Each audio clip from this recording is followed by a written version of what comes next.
I couldn't believe that Liu Kang welcomed me in Earthrealm, or that he thought me worthy to study with his Shaolin masters. After a lifetime of wishing for one, I finally had a home. But my joy was tempered as I thought about Serena. My shadow sister was still under Quan Chi's yoke, and she deserved a life free of him as much, if not more, than I. Quan Chi and my other sisters proved tenacious, but they were no match for my blade. I snatched Serena from them. Then Liu Kang helped me break Quan Chi's spell. Her mind free of his influence for the first time in years, Serena chose to join me in Earthrealm. My sister and I once again fight side by side. Only now we do so for Earthrealm. Together, we have formed the Order of Light.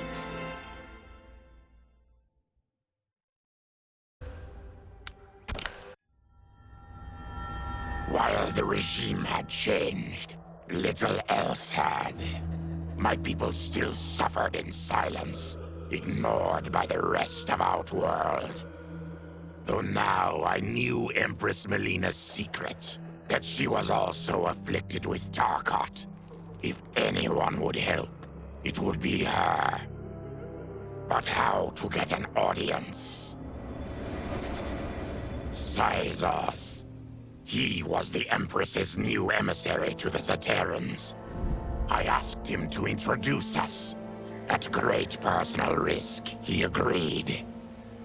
And as I'd prayed, the Empress was willing to meet. Even better, she would visit the colony. She was shocked to see how we lived. She moved quickly to provide for our care and comfort. Thanks to the Empress and Syzoth, we Tarkatans are no longer pariahs. Until our disease can be cured, that will do.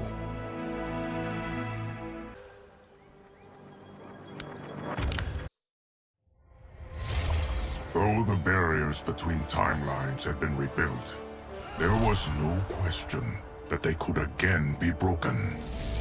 Protecting this timeline would require eternal vigilance, so that it could not fall victim to further outside aggression. But nothing in my countless lifetimes had prepared me for this task. In none of them had multiple timelines ever coexisted. Monitoring them for threats was an entirely novel problem. It would require a novel solution. I discovered that though the timelines no longer touched, their meeting had left them intertwined. I can now secretly surveil all timelines, keeping watch for potential danger. It pleases me to do this service for the new era. Lord Liu Kang may rest assured that it is secure.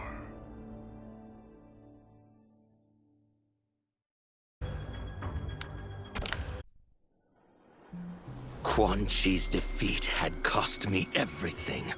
For months I had furthered his plot, and now I had to start over. Saito's people were still in chains. That's when Rain approached me. On the run from Empress Melina, he was desperate for help. And though I'd had my fill of sorcerers, this one was different. I agreed to provide him safe haven. He agreed to help topple Saito's government. And topple it we did. Rain summoned a wave so fast, so powerful, that it crushed the capital. Saito's fascist rulers were swept away. My people are finally free. They can chart their own course, needing only to follow their own desires. Their lives are now blessed by anarchy.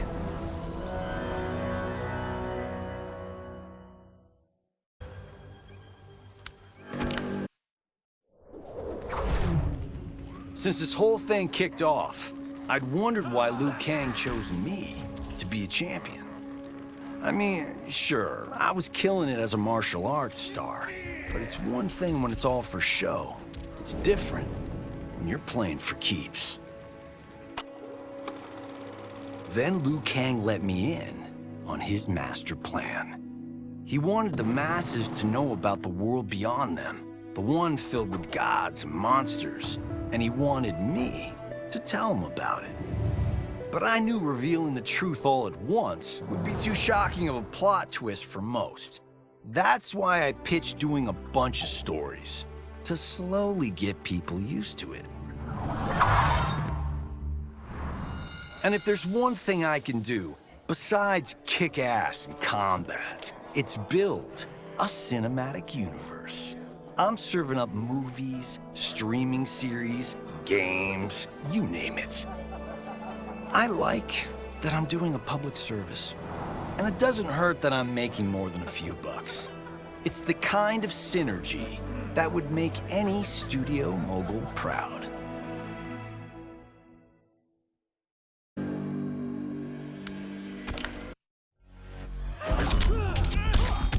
I wasn't looking for allies against the Yakuza, but I found one in Special Agent Jackson Briggs. He'd heard gangsters plotting to kill me on a wiretap and came calling, hoping I'd be his informant. We planned to part ways when we got the job done. But then, Shang Tsung showed up to steal Sento. Needless to say, Jackson had questions. It blew his mind to hear that the stories in Johnny's movies were real. Once the shock wore off, Jackson quickly sized up the threats Earthrealm faced. To deal with them, he got his bosses at the FBI to form the Outworld Investigation Agency. When he asked me to sign on, I hesitated. After all, me? A government agent? But it's an important job. And more importantly to me, an honest living.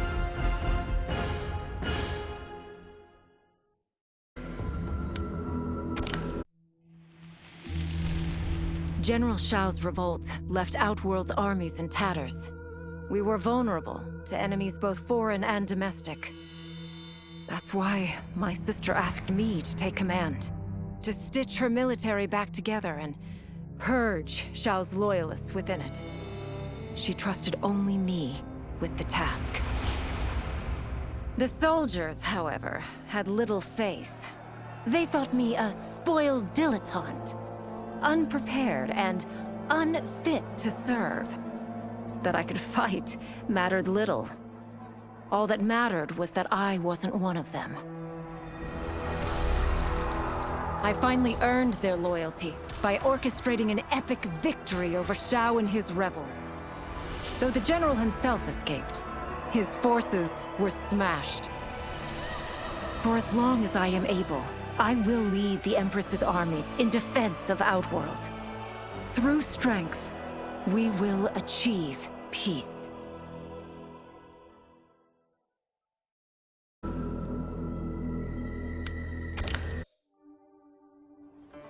It was inevitable that the Shaolin Masters had me join them.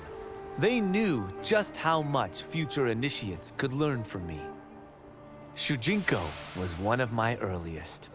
His ability to absorb anyone's powers and skills was amazing. With the right training, he could become our greatest champion. I knew that I alone could give it to him. But as his proficiency grew, so did his ego. In love with himself and his power, Shujinko became a threat to the realms. He hadn't learned humility, because I wasn't the one who could teach it. I should have listened to Raiden's warning and not tried to train Shujinko alone. After he was subdued, Shujinko's accumulated abilities and memories were taken from him. He is once again a new initiate, ready to begin his training. This time, Raiden and I trained Shujinko together. He will become the champion he is destined to be. And I will fulfill my duties humbly and cooperatively.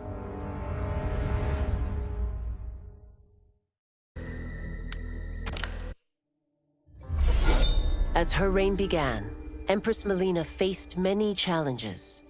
To meet them, she turned to the people she trusted. Her sister to lead her army, and me to lead her Imperial police. Though I missed Empress Sindel dearly, I was glad my ties with her family had been mended. But while it was an honor to be made responsible for Outworld's internal security, I soon realized accepting the appointment was a mistake. I'm not cut out to be a bureaucrat, nor am I patient enough to navigate the Imperial Court's politics. I was at my best patrolling Sundo's streets, when I could feel the city's pulse and serve and protect its citizens directly. That's why I resigned my post and resumed my role as Sundo's first constable. I end each day knowing I've made a difference.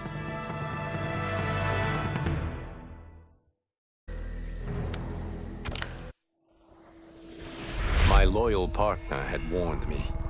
Reclaiming my power as Keeper of Time might have unforeseen consequences. In this, as in most things, he proved prescient. The process I had undergone did irreparable harm to my body. Taking back my power had cost me my immortality. While my lifespan would still stretch across eons, I would one day perish. And if the war with Titan Shang Tsung taught me anything, it is that this timeline is not safe without a protector. Yet I had never given thought to choosing a successor.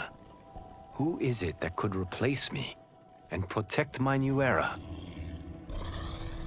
The answer, of course, is Geras. Tireless and meticulous, he is perfectly suited to be entrusted with this grave duty. And no one knows better the temptations of the hourglass. I have no doubt he will be above them.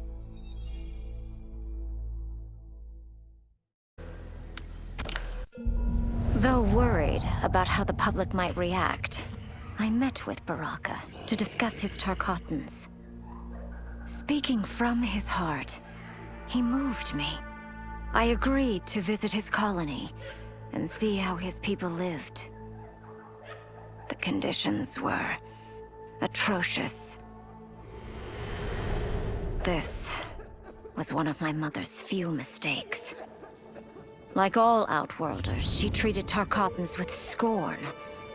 What they deserved from us was compassion. And the only way to get it for them was to reveal my affliction. To show all my subjects that even an Empress could get Tarkat. The scandal my revelation caused was intense. But with the help of Kitana and Tanya, I emerged from it a stronger Empress than ever. My honesty, empathy, and resolve won over my remaining doubters. There is no longer any question that I am fit to lead the Empire.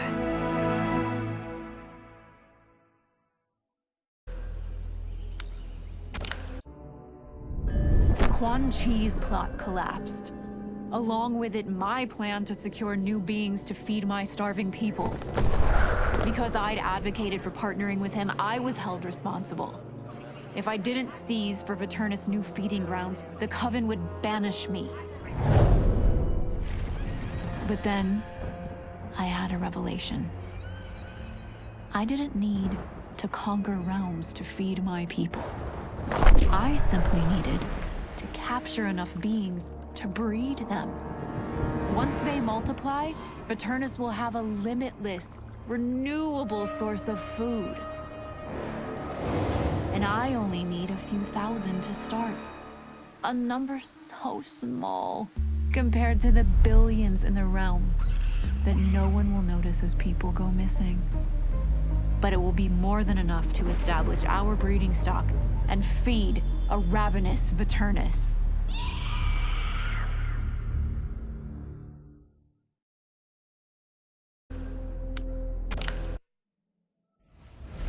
Were it not for my godly counterpart, I would not have survived the battle against Titan Shang Tsung. Meeting him, though, raised questions. Why did I replace him in this new era? Why was I made mortal? Lord Liu Kang told me of his Raiden's nobility and righteousness, about his steadfast leadership in the defense of Earthrealm.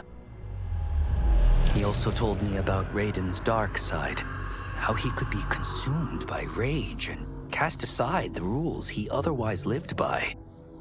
Making me mortal and incapable of such anger was to keep me from following in his footsteps.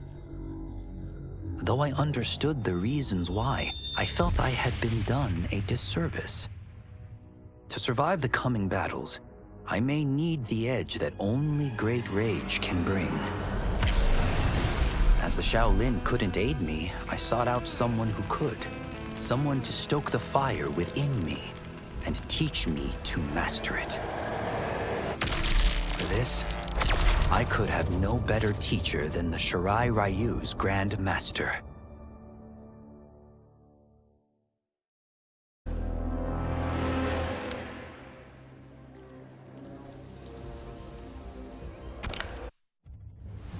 To elude capture by Empress Melina, I joined Havoc's crusade in Sido. There, I summoned more magic than I thought possible, and drowned out the old regime. Havoc's longed-for anarchy had been achieved. He was more than satisfied. But I was left empty and broken. Had I been satisfied as Outworld's High Mage, not let myself be tempted by Shang Tsung, a great city would not now lay in ruins. I've caused devastation, ended thousands of lives, all because of my blind ambition. I've betrayed my oath, my sovereign, and my realm. These high crimes merit punishment, and I'll accept whatever the Empress gives me. My only ambition now is to one day be forgiven.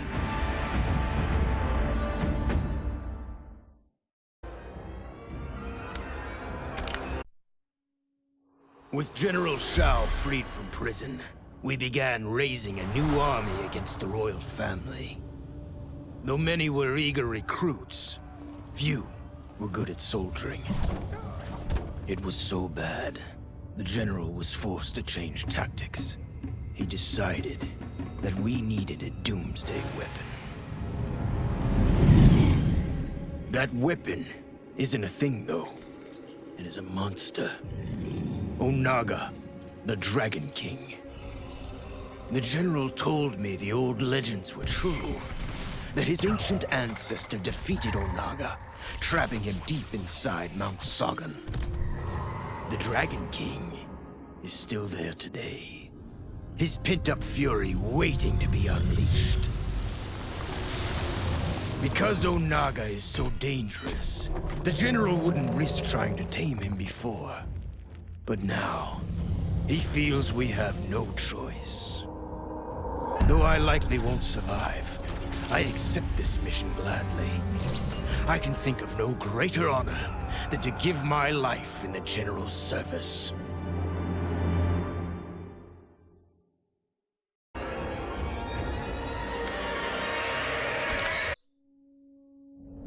After fleeing Outworld, I hadn't expected to return.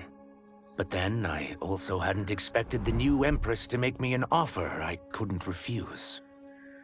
To thank me for helping stop General Shao's rebellion, she asked me to be her emissary to the Zaterrans.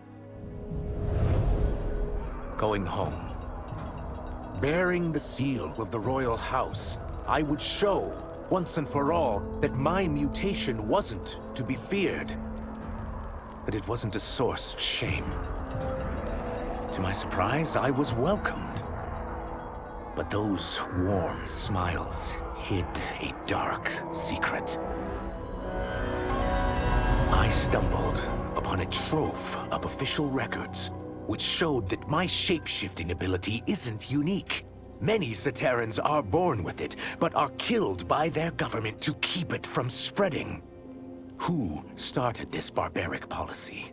Who is now enforcing it is unknown. But I will find out. And I will put an end to this madness.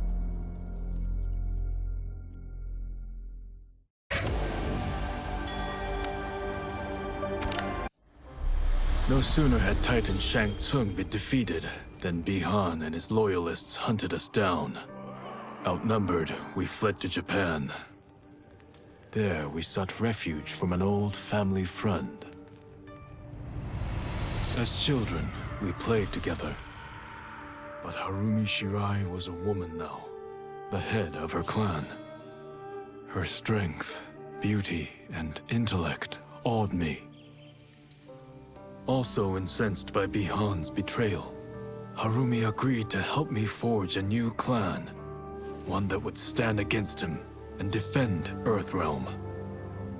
Her aid proved invaluable, and as time went on, we grew closer.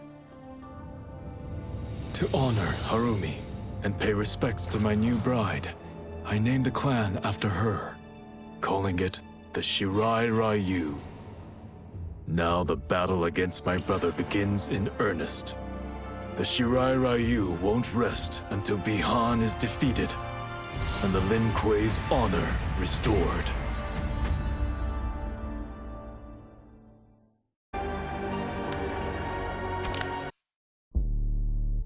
After escaping Lei Chin prison, I was hounded by the Imperial Police.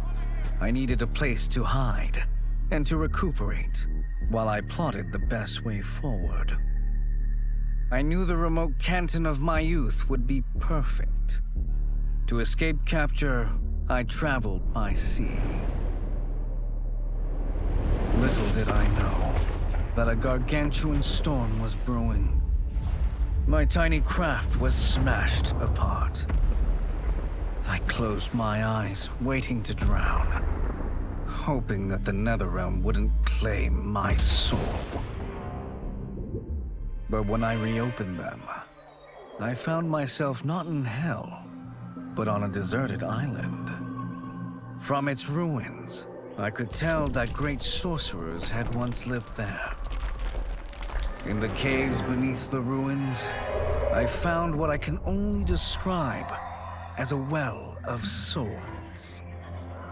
Once I learn how to wield its power, I will become invincible.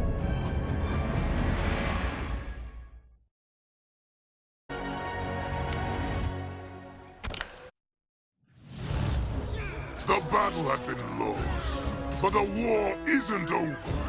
I won't stop fighting until I take Outworld's throne. That they thought Lei Chin prison would hold me is laughable. Once free, I began planning my next campaign. I would need an unstoppable army to overthrow Melina.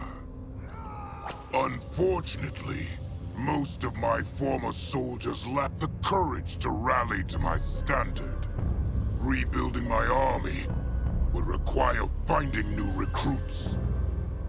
And that task is proving easier than expected. Outworld's golden age has left more than a few behind.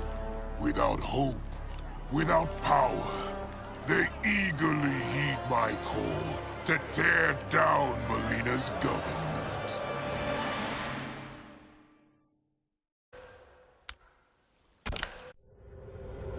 As the darkness enveloped me, I took a long last look at my family. I did not expect to see them again until their souls joined mine in the living forest. But miraculously, my beloved husband delivered me from oblivion. Though he couldn't save my body, Jared had preserved my soul. Like him and countless others, I am now a part of Ermac. Yet ours is not a peaceful repose. The collected souls within Ermac have their own needs and agendas. Before we can speak as one, we must first reach consensus. I had thought, as the former rulers of Outworld, I and Jared would hold sway. But here we are, two souls among many thousands, fighting for the right to be heard. And if there is one thing we do well together, it is fight. We will win the right to govern Ermac as we once had governed Outworld. And we will rule for the benefit of all.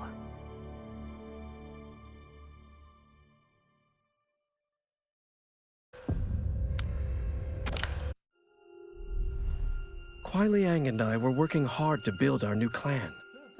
But even with the help of his close friend Harumi, it was difficult. The biggest problem was finding the right initiates. Then, one night, while walking outside Harumi's compound, I was attacked.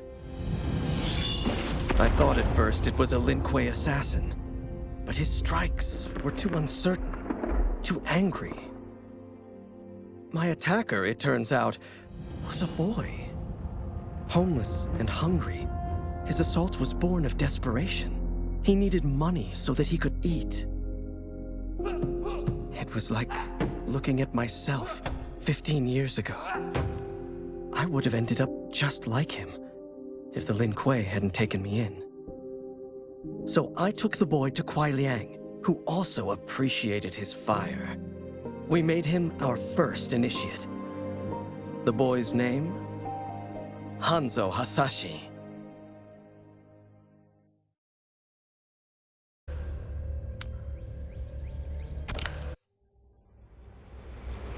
I had broken the Lin Kuei free of Liu Kang's enslavement. We were now masters of our destiny, and could take our place among Earthrealm's great nations. But taking and holding territory would require a vast army. I needed more fighters to make our presence felt. Then I recalled Shang Tsung's dragon warriors. An army of them would be unstoppable. But trafficking in such strong magic would surely draw Liu Kang's attention. Sector advised that we avoid detection by building our army using science, not sorcery. We've invested much into this endeavor, and we are beginning to see results. Once again proving the depths of Sector's genius. When we are done, all of Earthrealm will honor our desires and heed our demands. If not, they will face the Lin Kuei's wrath.